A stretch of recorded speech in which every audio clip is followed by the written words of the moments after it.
जब गांव की चौपाल पर बूढ़ों ने कहा था, इस बार की बारिश कोई घर नहीं छोड़ेगी। तब किसी ने यकीन नहीं किया। लेकिन किसी को क्या पता था कि यही बारिश एक गरीब मजदूर से उसका घर, उसका काम और उसकी पूरी दुनिया छीन लेगी। जब पत्नी और मासूम बच्ची ठंड में कांपती रही और अपने ही लोग दरवाजा बंद करते रहे, तब कुदरत ने इंसानियत को परखने का फैसला किया। जो आज सड़क पर था, कल उसी का घर पूरे गांव की आखिरी उम्मीद बनने वाला था। तूफान आने से पहले की खामोशी। मैं कह रहा हूं भाई, इस बार ठंड कुछ अलग ही है। ऐसी ठंड जो सिर्फ शरीर को नहीं, दिल तक को जमा देती है। और ये बादल देख रहे हो, रोज रोज गहरे होते जा रहे हैं। न सूरज ढंग से निकलता है, न रात सुकून देती है। तो समझ लो बेटा, तूफान बहुत पास होता है। मैंने ऐसे बादल पहले भी देखे हैं और हर बार गरीब ही सबसे पहले उजड़ा है।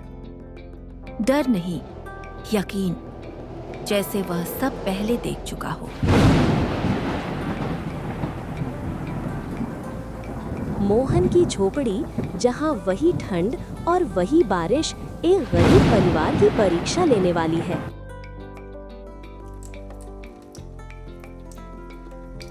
जी, छत से पानी टपक रहा है। अरे, ऐसे ही पुरानी छत है। आज नहीं तो कल ठीक करवा दूंगा, सब ठीक हो जाएगा। हम दोनों तो सह लेंगे मोहन, ठंड, बारिश, भूख, पर गुड़िया। मोहन मन ही मन, पर इस ठंड से मैं इसे कैसे बचाऊं? बाबा, बारिश कब रुकेगी? बस अभी रुकेगी, भगवान चाहे तो। बाबू, अगर बारिश और तेज आई तो हमारा घर टूट जाएगा क्या? अरे पगली, जब तक तेरा बापू है ना, कुछ नहीं टूटेगा। ये घर क्या, पूरा आसमान भी नहीं टूट सकता। सच? तो फिर मैं डरूं नहीं? बिल्कुल नहीं। डरने वाली बेटियां मेरे घर में नहीं रहती। तू सो जा। मोहन अपने आप से, अगर बारिश ऐसे ही बरसती रही तो मैं किसे बचाऊंगा पहले? मोहन, एक बात कहूं? कहो। सेठ रघुवीर से बात कर लो। मैं जानती हूँ तुम्हें अच्छा नहीं लगता उसके पास जाना। उसके पास, जिसने पिछली बार मजदूरी के पैसे भी आधे काट लिए थे। मुझे भी याद है, पर इस बार बात हमारी नहीं है, बच्ची की है। मैंने जिंदगी में कभी किसी के आगे हाथ नहीं फैलाया। मेहनत की है, झुका नहीं हूं। आज झुकना पड़े तो कल खड़े रहने के लिए। इज्जत भूखी बेटी को गर्म नहीं रख सकती मोहन। हाँ, अब वही आखिरी आस है, सेठ रघुवीर।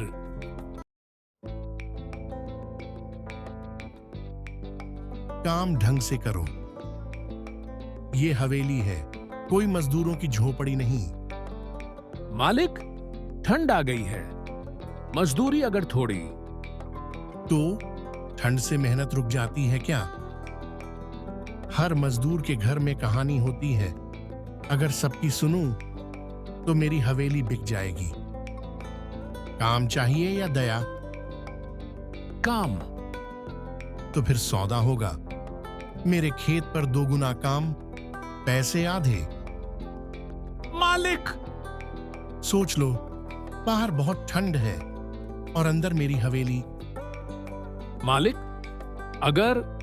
अगर थोड़े पैसे उधार मिल जाते तो छत ठीक करवा लेता। उधार? मैं कोई बैंक हूं क्या? दिन रात मेहनत करूंगा, एक एक पैसा चुका दूंगा। और सुन, कल से काम पर मत आना।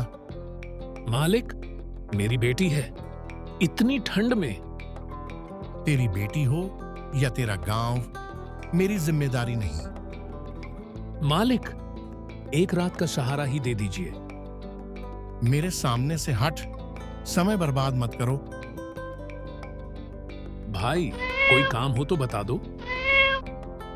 अभी नहीं।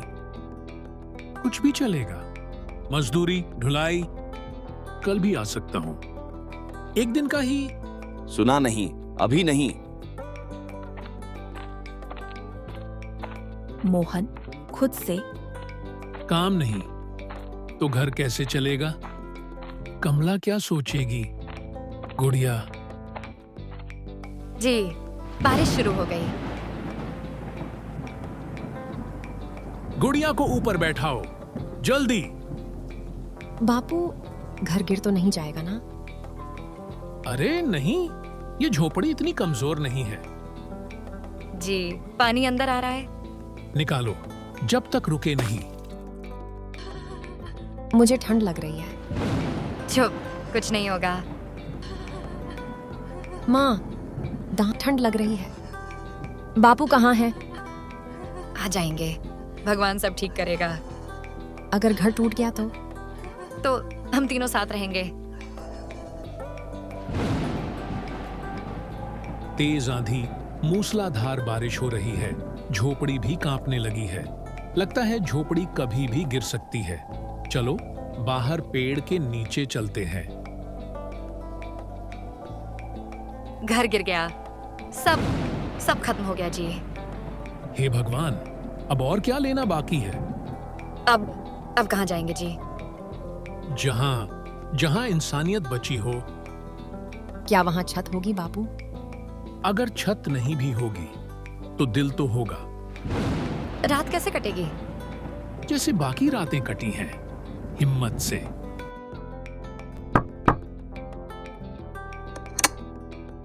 शंकर, घर टूट गया, सहारा चाहिए, बस एक रात। भाई, अभी हालात ठीक नहीं है। गुड़िया बहुत ठंडी में है। समझने की कोशिश करो। कल सुबह चले जाएंगे। हम किसी का हक नहीं मांग रहे। माफ कर भाई। आप गांव के मुखिया हैं। अगर आप नहीं सहारा दोगे तो कौन? मैं मुखिया हूं, धर्मशाला का मालिक नहीं। बस एक रात। एक रात, यही एक रात सब मांगते हैं। हम किसी का हक नहीं मांग रहे। मेरे सब्र का इम्तिहान मत लो। भगवान के लिए। सड़क किनारे पुराने पेड़ के नीचे बैठ गए। हवा में ठंड और दूर दूर तक सन्नाटा। बापू, नींद आ रही है। सो जा बेटा, मैं यहीं हूं। आप भी लेट जाइए। तुम दोनों सो जाओ, मुझे नींद नहीं आएगी। हे भगवान, मेरी बच्ची का कसूर क्या है? देखो, ऊपर वाला देख रहा है। और वक्त भी सब बदलता है। देखेंगे ना, सुबह का सूरज कैसे चमकता है। सच बापू? सच। हम उठेंगे, मेहनत करेंगे और फिर सब ठीक होगा। चलो, आज एक नया दिन है। जहां उम्मीद की आवाज गूंजती है, गांव की चौपाल पर उमड़ती भीड़। अरे सुना क्या? सेठ हरिकिशन कंबल बांट रहा है। गरीबों के लिए लाया है। चलें। चलो जी, शायद भगवान ने सुन ली। अगर किस्मत ने चाहा।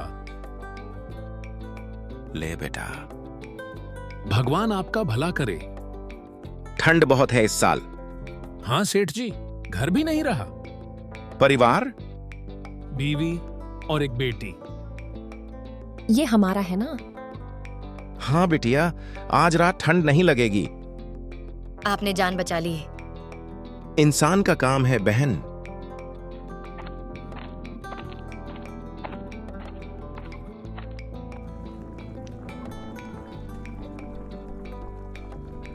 बेटा, 2 दिन से भूखा हूं।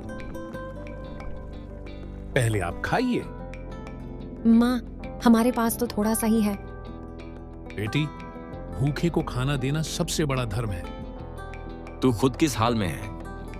पेट खाली है पर दिल नहीं। ये लीजिए बाबा। आज तुमने अपने भाग्य का दरवाजा खोला है। तुम निस्वार्थ हो।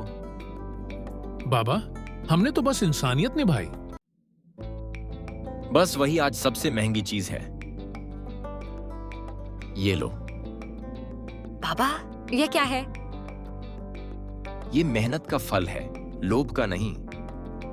जब देने वाला आदेश दे तो इनकार पाप होता है। याद रखना मोहन, ये तभी साथ देगी जब दिल साफ रहेगा। बाबा, आप कौन हैं? सिर्फ एक मुसाफिर जो इंसानियत ढूंढता है। हे भगवान, सोना। ये सपना तो नहीं?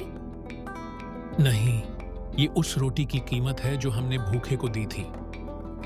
तो बाबा, अब हमें ठंड नहीं लगेगी? अब किसी को ठंड नहीं लगेगी। मोहन ने सिक्के बेचकर अपना नया घर बनाया। उसने अपना कारोबार भी शुरू किया।